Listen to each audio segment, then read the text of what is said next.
at you with another video. Stuck in traffic, heading over to the office for my job. And a couple of thoughts was running through my head. Last night actually had a lot of, I had an urge to have a glass of wine. Didn't do it. And it made me think about how, like,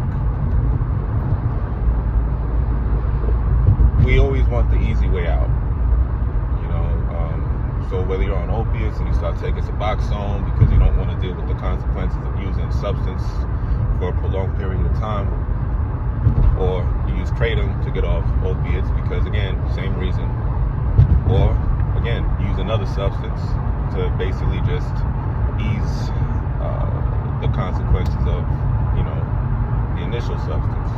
You know, in this case, I was using wine, but I didn't partake, and it wasn't hard to say no because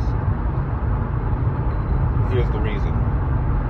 And I started wondering about this. I asked this question before, like, who's stronger, the ones that have never indulged in, you know, a harmful substance, or those that have and then decided to stop?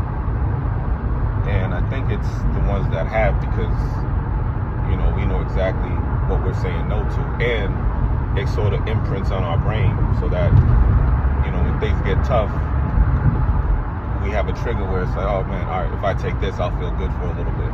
And it's, again, just masking the natural emotions that you should be feeling. So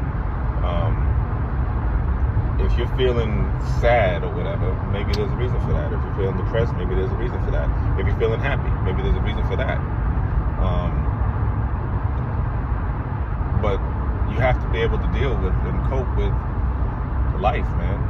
And life is a roller coaster, as I said, man. Life is you know, it can be great some moments, and then other moments not so great, and other moments complete hell. That's just the experience, you know. And you gotta be able to deal with all of that. You gotta be strong enough to deal with all that, and you are. You know, you just, like, for example, when I told that story about getting into a fight at 16 or whatever, it wasn't to show I was a badass. The point of that was to show that when my grandfather said I was better, he thought I was better than that, and I couldn't say I was at that moment. You know, I can say that now, right? And the same thing with withdrawal, or any abuse that you do. Yeah, at the moment, yeah, maybe in the moment, you know, you're a failure. Maybe in the moment, you know, you're an embarrassment. In the moment, you're an addict. But guess what? At this moment, I'm none of those things. And neither are you, if you just continue to say no and just deal with life as it comes, and don't try to rely on something to, you know, nullify the natural feelings you should be feeling. You know, and again, don't expect to be happy all the time. And I think that's what you're chasing. When you're chasing that dragon, you want to chase being happy at moments when you probably shouldn't be. You know, so, and it also makes things much more rewarding when you have the opportunity to be naturally and genuinely happy. You know, and it just all comes in waves, man. You know, just like the tide, it comes in and goes out. That's just what it is. And you just gotta deal with it. You know, and you're strong enough to deal with it, man. Like, if you're strong enough to go through withdrawal of any kind, there's nothing really that can stop you.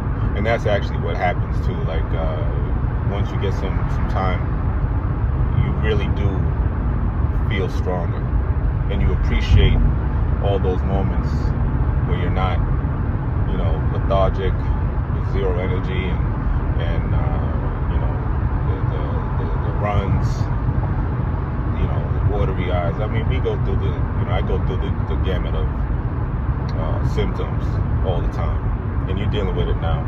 But you can deal with it, and it's gonna get better as long as you allow your body to heal. And understand, embrace withdrawal as your body healing. That's all it is. So yeah, it sucks, but again, take accountability and understand that we did this shit to ourselves. You can't blame nobody else but yourself. Can't blame circumstances. You know, can't blame, oh, well, you know, I had a death in the family, or I was depressed and, you know, this was the only thing that helped. And, nah, give me a break. Just making excuses. Now, do you want to make excuses or do you want to make progress? Those are the only two options. So, I recommend the latter, man. You know, I really do. And again, you're going to thank yourself. You're going to feel better. It's not going to take that long. Because again, when you're on that junk, man, time just freaking flies. You lose time. You lose track of it. You really do. You know, and you just, all that time that you lose track of, man, if you just stopped for that amount of time, then you won't even be thinking about this shit no more. And you'll be thinking about more important things, more pressing things. You'll be more present with the people that you love, or more present in any hobby that you do. You're just more present living. So I'm gonna end it with The Shawshank Redemption. If you youngins don't know what movie that is, it's one of the best movies I've ever seen. One of my favorites, at least. And basically, he says, "Get busy living or get busy dying." You're damn right. Y'all have a good day.